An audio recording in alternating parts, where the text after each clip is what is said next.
Les voy a dar un contexto social sobre la cocaína en México. A partir de 1980, la cocaína en México se considera un problema para la salud pública debido a su incremento en zonas geográficas como la frontera norte y zonas turísticas del país, así como por la aparición de nuevas formas de uso como el crack y diferentes vías de administración como inhalada, fumada, inyectada, sobre todo entre la información necesaria para que la toma de decisiones que conduzcan a mejores intervenciones preventivas en el manejo del uso, el abuso y la dependencia de esta sustancia requiere un mejor conocimiento de lo que ocurre tras su consumo, así como de la magnitud de su utilización. El inicio del consumo de las drogas en general y de la cocaína se presenta a edades tempranas en las que se producen cambios biológicos, fisiológicos y psicológicos propios de la pubertad y la adolescencia y la juventud. El inicio en el consumo de drogas en general y de la cocaína en particular se presenta a edades tempranas en las que se producen los cambios biológicos, fisiológicos y psicológicos propios de la pubertad, la adolescencia y la juventud. Este inicio temprano tiene claras implicaciones en la salud y en el desempeño laboral de los consumidores. El mayor problema que tienen las adicciones no solo son los efectos que producen a corto plazo, el problema está en los efectos que producen a medio y a largo plazo. La mayor parte de las razones por las que se meten en el mundo de la cocaína suponen de algún modo escapar de la realidad.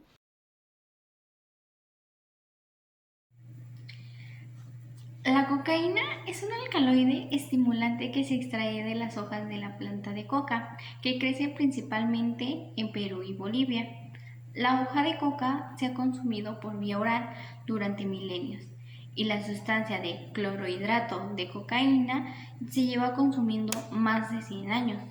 En las primeras décadas del siglo XX se utilizaban centenares de fórmulas para tratar diferentes tipos de enfermedades o ocuparlas para cualquier otro tipo de cosas. Una de las fórmulas más conocidas es la de la Coca-Cola. La Coca-Cola fue disminuyendo y cambiando la cocaína por cafeína, lo sustituyó. Freud descubrió la cocaína como antidepresivo, pero no contaba con las consecuencias adictivas al momento de ponerlo en práctica y consumirlo, por lo cual toda su investigación se vino abajo y ya no funcionó. Pero tengamos en cuenta que hay diferentes tipos de medicamentos que aún cuentan con poca sustancia de el alcaloide de cocaína para tratar diferentes tipos de padecimientos, por ello se lleva incrementado en algunos tipos de medicamentos, pero esos medicamentos también pueden llegar a ser adictivos, por lo cual no se recomienda su consumo. Asimismo, durante las rutas de senderismo de Machu Picchu se utilizan las hojas de coca para reducir los síntomas de mal de altura o de cansancio. Las formas de consumo son administración nasal, administración intravenosa y fumada. La administración nasal consiste o se conoce también como snifar o snorting, que es el proceso de inhalar la cocaína. Y la administración intravenosa es cuando se pone en una jeringa la sustancia en líquido y asimismo la droga actúa directamente entrando en la sangre, lo que genera un efecto más rápido e intenso. Y en fumada consiste en inhalar el vapor y el humo de la cocaína llega a los pulmones, donde la sangre lo absorbe con mayor velocidad, como si también fuera inyectada. Existen dos tipos de consumo, que es el episódico y el crónico. El consumo episódico es de forma esporádica y con dosis muy altas, y el crónico es el consumo diario en horas determinadas, ya que viene siendo un consumo ya muy necesario. Para empezar a hablar en cómo actúa la cocaína, primero hay que entender una sinapsis neuronal. La sinapsis es el proceso en el cual las neuronas se comunican entre sí. Esta suele ocurrir desde el terminal de acción de la neurona presináptica hasta la región receptiva de la neurona postsináptica. Esta comunicación entre una neurona se produce a base de neurotransmisores liberados por la primera neurona presináptica en un espacio llamado espacio sináptico. La neurona presináptica tiene unas bolitas llenas de neurotransmisores y por un estímulo que recibe la neurona arroja su contenido al espacio sináptico. Cuando queda flotando en este espacio, interactúan con la otra neurona. Puede haber dos caminos alternativos: de estimulación de la segunda neurona para que ejecute una actividad o de inhibición para que deje de realizar una tarea.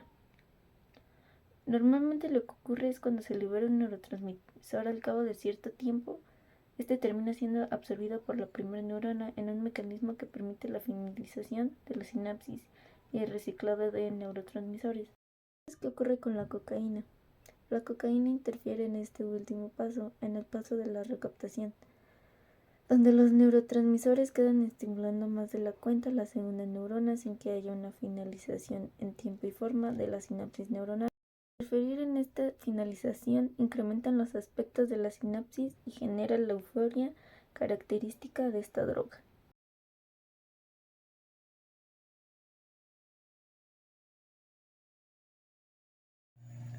Antes de hablar cómo son afectados los neurotransmisores por la cocaína, principalmente hay que platicar qué son los neurotransmisores, cuáles son los neurotransmisores afectados y cuál es su función de los neurotransmisores antes de ser afectados. Principalmente los neurotransmisores son mensajeros químicos que se liberan cuando el impulso nervioso viaja desde el cuerpo de la neurona hacia el axón, hasta donde alcanza una sinapsis.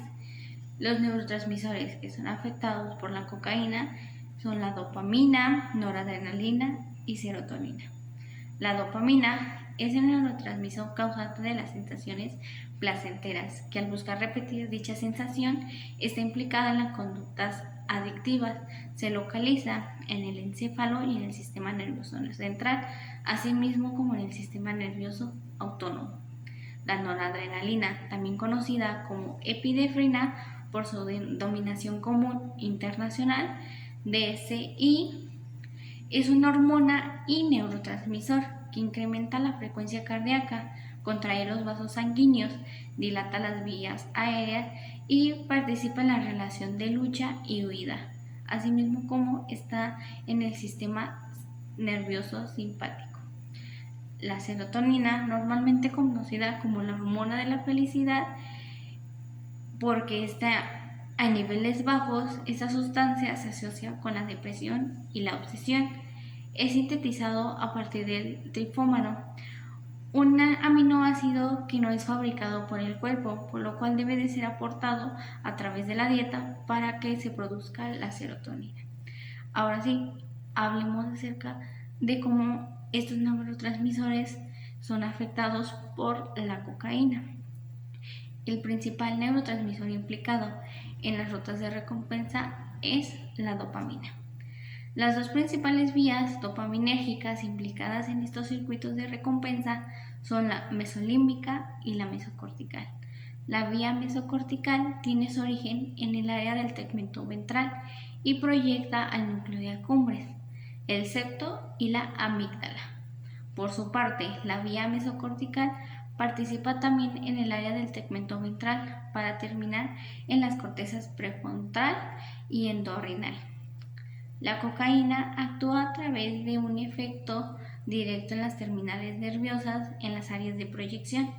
Los efectos reforzadores provocados por la administración de la cocaína se deben al bloqueo de la recaptación de la dopamina.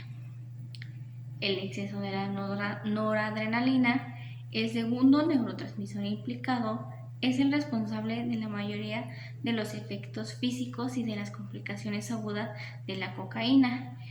El aumento de la presión arterial, la dilatación pupilar, sudoración, temblor, entre otros.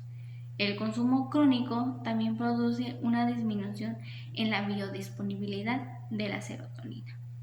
La cocaína cuenta con un mecanismo cerebral específico en el cual tiene la particularidad de desencadenar un aumento masivo de serotonina, el tercer neurotransmisor implicado. La serotonina actúa como un freno intrínseco a la sobreexcitación del sistema de recompensa provocado por la dopamina. Les voy a hablar sobre el circuito de recompensa.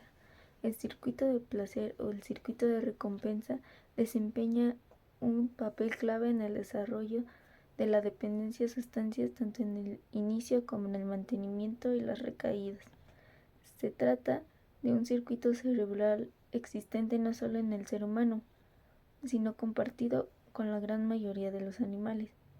Es por tanto un sistema primitivo. La activación del circuito de recompensa facilita el aprendizaje y el mantenimiento de las conductas de acercamiento y consumatorias, en principio importantes y útiles de la adaptación y la supervivencia. De alguna manera, el consumo de sustancias no hace sino secuestrar, piratear, pervertir que el sujeto aprenda y tienda a realizar conductas del consumo de la sustancia. Así, el circuito de recompensa es una vía común de reforzadores tanto naturales como artificiales, como las drogas. Esta misma vía parece ser común para otro tipo de adicciones conductuales como son los videojuegos y el uso del Internet. El objetivo último del circuito de recompensa es perpetuar aquellas conductas que al sujeto le proporcionan placer. El consumo de sustancias, ya sea de manera directa o indirecta, supone un incremento del neurotransmisor básico de este circuito. Voy a hablar sobre el área tegmental ventral, ATV. También conocida como la sustancia negra, es una región ubicada en el cerebro humano, específicamente en el mesencéfalo, que es una parte del tronco encefálico. Esta área es de gran importancia en el sistema de recompensa y motivación del cerebro. El NAC es el núcleo accumbens. El núcleo accumbens es parte fundamental del circuito de recompensa. Es un conjunto de regiones cerebrales que trabajan juntas para regular la motivación, el placer y la toma de decisiones.